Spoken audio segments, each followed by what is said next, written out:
విడుదల రజని మాజీ మంత్రి వైఎస్ఆర్ కాంగ్రెస్ పార్టీ నాయకురాలు. ఆవిడ నిన్న ప్రెస్ మీట్ పెట్టి మాట్లాడుతూ అమరావతిలో ఖర్చు పెడుతున్నారంటుంది, ఫ్లైట్ల మీద తిరుగుతున్నారంటుంది, అక్రమ కేసులు పెడుతున్నారంటుంది, సత్యమేవ జయిత అంటుంది.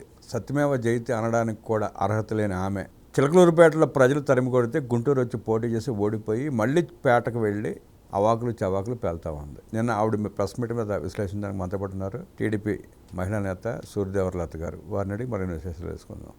నమస్తే లత గారు. నమస్తే. విడుదల రజని ప్రెస్ మీట్ని ఎట్లా చూస్తారు, ఎట్లా విశ్లేషిస్తారు? అంటే ఆవిడకి ఇంట్లో కూర్చొని బోర్ కొట్టి ఈరోజు బయట వచ్చినట్టు కనపడుతుంది. అంటే ఇన్ని రోజులు ఏమైందో తెలియలేదు. సరే ఇప్పుడు సడన్గా బయట వచ్చి అంటే ఎవరు మొన్న సజ్జల గారు బయట వచ్చారు, ఆయన తర్వాత ఈవిడ ప్రెస్ మీట్ పెట్టారు. ఈవిడ చూస్తుంటే మనకు అర్థమవుతుంది సజ్జల గారు బాగా ట్రైనింగ్ ఇచ్చి మాట్లాడమని చెప్పి పంపించినట్టున్నారు.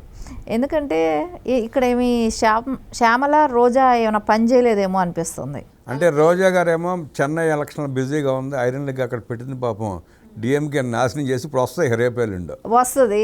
ఆ లోపల శ్యామలకి ఏమైనా జీతం ఇంకా పడలేదో ఏమో తెలియలేదు, అందుకని ఆవిడ ఇంకా ప్రెస్ మీట్కి వెళ్ళలేదు. సో ఏంటంటే ఇప్పుడు వాళ్ళిద్దరూ వీక్ అయిపోయినారని చెప్పేసి ఈవిని ఏమైనా సజ్జల గారు ట్రైనింగ్ ఇచ్చి మళ్ళీ ఈవిని ప్రెస్ మీట్లు పెట్టి మాట్లాడమని చెప్పి పంపినట్టే కనపడుతుంది ఇక్కడ. సరే దెయ్యాలు వేదాలు వర్లిస్తాయి అన్నట్టు ఈవిడే చెప్పాలి అక్రమ కేసుల గురించి. ఎందుకంటే గత 5 ఏళ్లలో ఎలాంటి నార్మల్ గవర్నమెంట్ ఉద్యోగస్తులు డాక్టర్స్ లాంటి వాళ్ళ మీద కూడా అక్రమమైన కేసులు పెట్టి వాళ్ళు చనిపోయే వరకు దారికి అట్లాంటి దౌర్భాగ్య స్థితికి తీసుకొచ్చారు. అంటే వీళ్ళు చంపేసి కూడా లిటరల్గా వీళ్ళు చంపేసేసి వాళ్ళే చచ్చిపోయారన్న రీతిని కూడా చేశారు. ఇవన్నీ చూస్తుంటే ఈవిడ మాట్లాడుతుంటే మనం వినాల్సి వస్తుంది ఈ రోజున. అది కూడా కాకుండా ఈవిడ ఖర్చుల గురించి మాట్లాడుతుంది. అది ఇంకా విచిత్రమైన విషయం. ఏంటంటే ఆవిడ చెప్పేది ఏంటి అంటే ఇప్పుడు చంద్రబాబు నాయుడు గారు సీఎం అయినాక ఖర్చులు ఉన్నాయంట, పెరిగాయంట. అరే అంత తెలిసిన దానివి అయితే మీ అన్నని జగన్మోహన్ రెడ్డిని అసెంబ్లీకి వెళ్ళమని చెప్పి అక్కడ గట్టిగా నిలదీయమని అడగచ్చు కదా. ఎందుకు అక్కడికి వెళ్ళలేరు? ఎందుకంటే అన్న ప్రతిసారి లండన్ వెళ్ళాలన్నప్పుడంతా ఫ్లైట్స్ వేసుకొని వెళ్ళలేదా? స్పెషల్ ఫ్లైట్ వేసుకొని విదేశాలకు వెళ్ళారు. 5 కిలోమీటర్ల డిస్టెన్స్ కూడా ఆయన హెలికాప్టరే వాడేవారు. ఆయన పక్క రాష్ట్రం వెళ్ళాలన్నా, కేసుల విషయంగా తెలంగాణ రావాలన్నా, ఆయన బెంగళూరు వెళ్ళాలన్నా, చెన్నై వెళ్ళాలన్నా, విదేశాలు వెళ్ళాలన్నా, సరే ఈ తాడేపల్లి నుంచి సెక్రటరియట్కి వెళ్ళాలన్నా, ఇట్లా ఎక్కడికి వెళ్ళాలన్నా కూడా హెలికాప్టర్లు వాడారు, స్పెషల్ ఫ్లైట్లు వాడారు. అదే ఆమెకి తెలియదా? ఆవిడకి తెలియకుండా మాట్లాడుతుందా? అసలు అదే అనిపిస్తుంది. ఆవిడ మాట్లాడే మాటలో ఎక్కడైనా ఆవిడ ఒకసారి బేరేజ్ చేసుకుంటే ప్రజలు ఏమనుకుంటారని కూడా ఆలోచించట్లేదు ఆవిడ.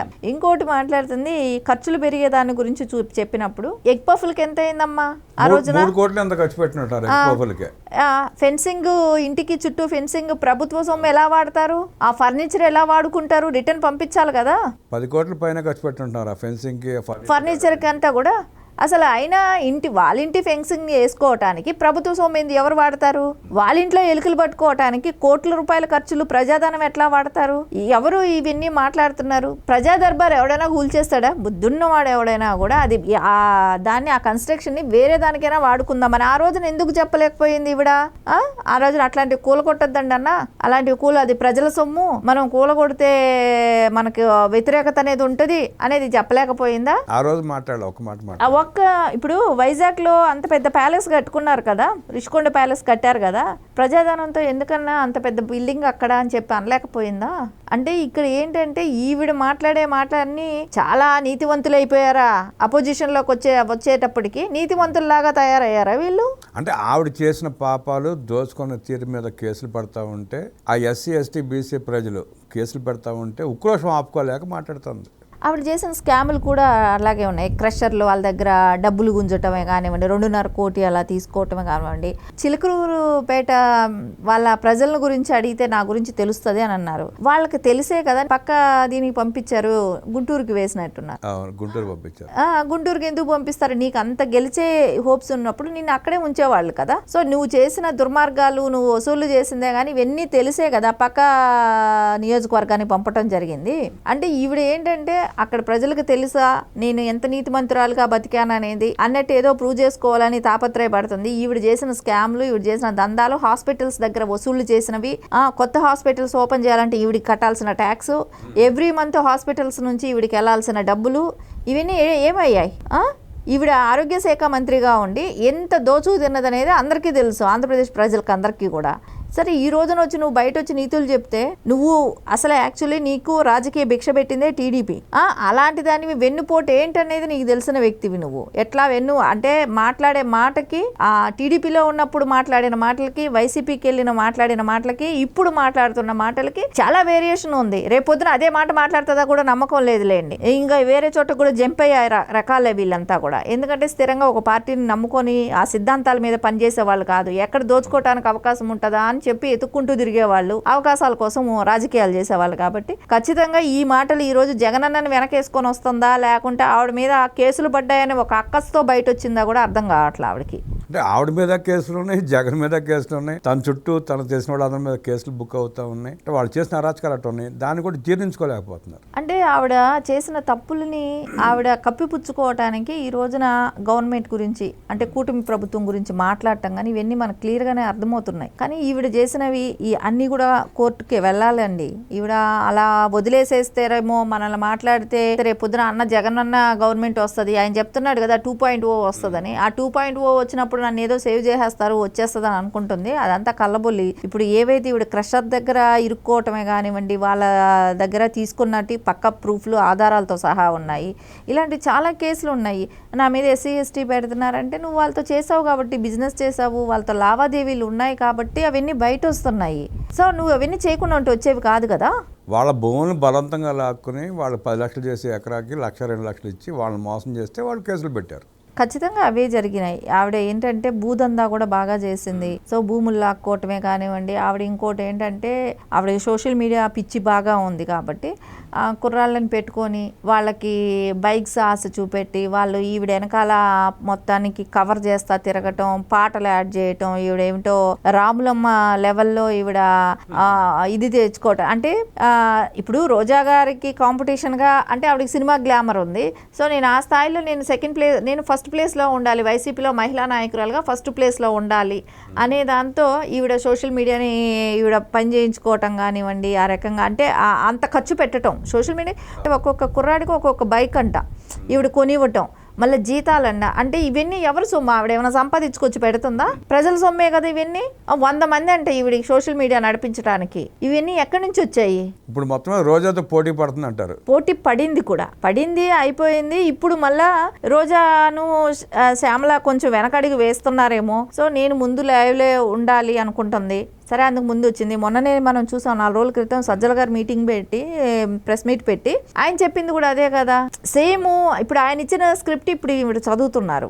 సో ఆ ట్రైనింగ్ కొంచెం మారింది.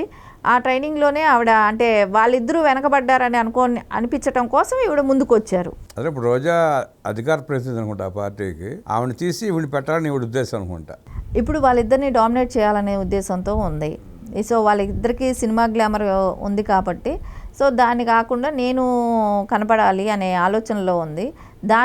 దాని గురించి వాళ్ళకున్న పోటీకి ఈరోజు కూటమి ప్రభుత్వాన్ని గురించి మాట్లాడుతున్నారు. అంటే ఏదో ఒకటి మాట్లాడకపోతే పదవి రాదుగా. పదవి రాదు. ఇంకొకటి ఏంటంటే జగనన్న మెప్పు పొందాలి, జగనన్న మళ్ళా నాకు సజ్జల గారును జగన్ గారు మెప్పు పొందాలనే ఉద్దేశంతో ఆవిడ అలాంటి ప్లాట్ఫామ్ క్రియేట్ చేసుకుంటుంది. కానీ ఆవిడకి ఏమైనా ఇట్లా మాట్లాడితే కేసులు పోతాయా? పోవు కదా. చేసిన తప్పులు అట్లాగే ఉంటాయి కదా. కాకపోతే ఇక్కడ పోలీస్ వ్యవస్థ కూడా ఆవిడ చేసిన పాపాల మీద ఇన్వెస్టిగేషన్ చేసి ఎఫ్ఐఆర్లు బుక్ చేశారు. స్టేషన్ పిలిచి విచారించకపోవడం లేదా కోర్టు సరెండర్ చేయకపోవడం మూలంగానూ పోలీస్ వ్యవస్థని తక్కువ చేసి మాట్లాడుతుంది.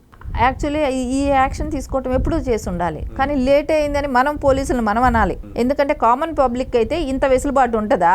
ఆవిడ ఒక మాజీ మినిస్టర్గా చేశారు కాబట్టి ఆవిడకి ఆ వెసులుబాటు ఇచ్చారని ప్రజలు అనాలి. ఆ మాట ఉదాసీనంగా వ్యవహరిస్తారు.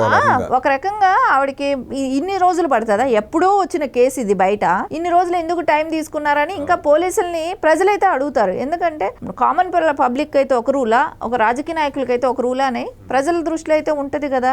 నీకు ఇప్పటి వరకు వెసులుబాటు ఇవ్వటమే పోలీసులు ఎందుకు చేశారా అనేది పోలీసుల్ని ప్రజల కోసం ఇస్తున్నారు. సో దానికి సమాధానం చెప్పాలి. కానీ నువ్వు నేనే తప్పు చేయలేదు, నా మీద కేసు పెట్టారంటే కోర్టు ఉంది, కోర్టులో చెప్పొచ్చు కదా. సో కోర్టులో నువ్వు చేయలేదంటే అన్ని రుజువైనవి, ఆవిడ ఎక్కడెక్కడ అంత ఉందో అంత బయట పెట్టారు. పక్కా సాక్ష్యాధారాలు ఉంటేనే పోలీసు వచ్చి ఎంటర్ అయ్యింది. సరే ఇన్ని రోజులు ఎందుకు వెసులుబాటు ఇచ్చింది అనేది అయితే అందరూ అడుగుతున్నారు పోలీసులనైనా కూడా. నువ్వు ఎందుకు ఈ రోజున పోలీసుల మీద అక్కసి ఇన్ని రోజులు నువ్వేం మేనేజ్ చేసావా? నువ్వు మేనేజ్ చేయబట్టి ఇన్ని రోజులు జరిగింది అనేది అయితే ప్రజలైతే ఆలోచిస్తారు కదా. సో ఇవన్నీ చెప్తే నమ్మేసేటట్టయితే ఏది ఉండదండి. ఎందుకంటే ప్రజల దృష్టిలో వేరే విధంగానే ఆలోచిస్తుంటారు. ఏం జరిగింది, ఏం జరుగుంటుంది అనేది. ఈవిడ ముందు రాజకీయాల్లోకి వచ్చేటప్పుడు ఈవిడ పరిస్థితి ఏంటి? ఓకే, ఒక సాఫ్ట్వేర్ కంపెనీ వరకు ఉండొచ్చు, అంతవరకే ఉండొచ్చు. కానీ ఇంత లావిష్ ఖర్చులకి, ఇంత ఇదికి ఈవిడ సోషల్ మీడియా మెయింటెనెన్స్కే నెలకి కొన్ని కోట్లు ఖర్చు పెట్టే స్థాయికి అయితే కాదు. సో అదంతా ప్రజలకు తెలుసు కదా. ఈవిడ ఏ రకంగా దందాలు చేశారు, హాస్పిటల్స్లో ఎలా ఉన్నింది, ఇవన్నీ తెలిసిన విషయమే కదా. దోపిడీలు చేసి దందాలు చేసిన విడుదల రజని రోజారెడ్డి మీద పై చేయి సాధించడానికి తప్పులు పడుతోందంటూ విశ్లేషించిన లత గారికి ధన్యవాదాలు చేస్తూ నమస్కారం. నమస్తే.